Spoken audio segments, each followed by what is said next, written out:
Beginning in the fall of 2017, the Omaha Public Schools will be implementing a new district-wide assessment in grades K through 10. The new assessment is the MAP Growth Assessment. There are MAP growth tests for grades 2 through 12 in reading, language usage, math, and science.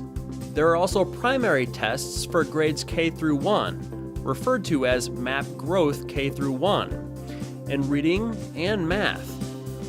With these child-friendly tests for young learners, students wear headphones since many questions include audio to assist students who are still learning to read. The MAP Growth Assessment is computerized. The MAP Growth Assessment is a computer adaptive test that students take 3 times per school year. The results provide teachers with information to help them deliver appropriate content for each student and determine each student's academic growth over time. This test is different than tests we, as parents, may have taken in school because students take this assessment on the computer. MAP Growth is a computer adaptive assessment. What does it mean to be computer adaptive? Computer adaptive tests adjust to each student's learning level, providing a unique set of test questions based on their responses to previous questions. As the student responds to questions, the test responds to the student, adjusting up or down in difficulty.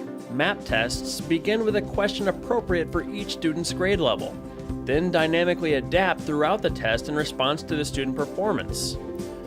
A correct answer generates a more difficult test item. An incorrect answer generates an easier test item. This results in finding the instructional level of the student where the student is ready to learn. The progressive refinement of the assessment allows MAP to challenge top performers without overwhelming students whose skills are below grade level. The MAP test is not a proficiency test. Unlike the state test, MAP is not testing mastery of grade level standards. Students are not expected to get 100%. The purpose of MAP is to find the instructional level of each student, right where he or she is ready to learn. After each MAP growth test, results are delivered in the form of a RIT or Ross unit score that reflects the student's academic knowledge, skills, and abilities. Think of this score like marking the height on a growth chart. You can tell how tall your child is at various points in time and how much he or she has grown between one stage and another. The RIT scale is a stable, equal interval scale. Equal interval means that a change of 10 RIT points indicates the same thing regardless of whether a student is at the top, bottom, or middle of the scale, and a RIT score has the same meaning regardless of grade level or age of the student. You can compare scores over time to tell how much growth a student has made. Teachers receive immediate results with MAP growth that show what students know and what they're ready to learn. The results can be used to help personalize lessons at the appropriate level for the students. You can compare scores over time to tell how much growth a student has made. Teachers receive immediate results with MAP growth that show what students know and what they are ready to learn. The results can be used to help personalize lessons at the appropriate level for the students. National norms help educators see if a student is growing at an expected pace, regardless of where the student started. Just as a doctor has a chart showing the most common heights of people at certain ages, NWEA researchers have examined the scores of millions of students and put together normative data charts showing the median RIT scores for students at various grade levels across the nation. The normative data can provide a comparison to see how student performance compares to students at the same grade nationally. MAP achievement norms can show you a student's percentile ranking in a nationally representative student population.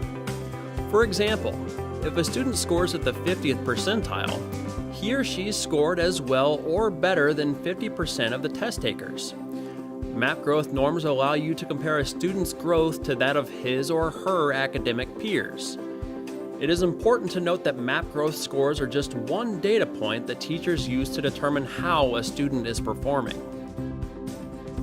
Criterion reference tests can tell us how students are performing on specific criteria, goals, or standards. MAP growth helps schools and teachers know what your child is ready to learn at any point in time. Teachers can see the progress of individual students and their classes as a whole.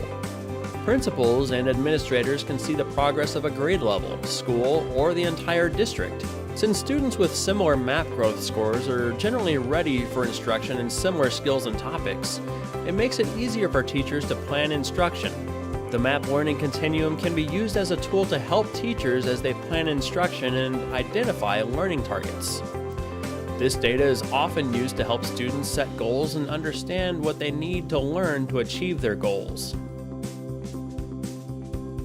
In the Omaha Public Schools, the MAP growth tests will be administered at the beginning, middle, and end of the school year.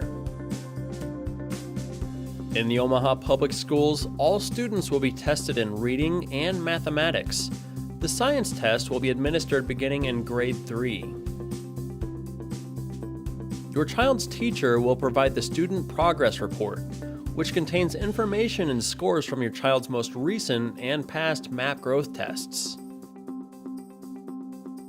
The MAP growth tests include multiple choice, drag and drop, and other types of questions.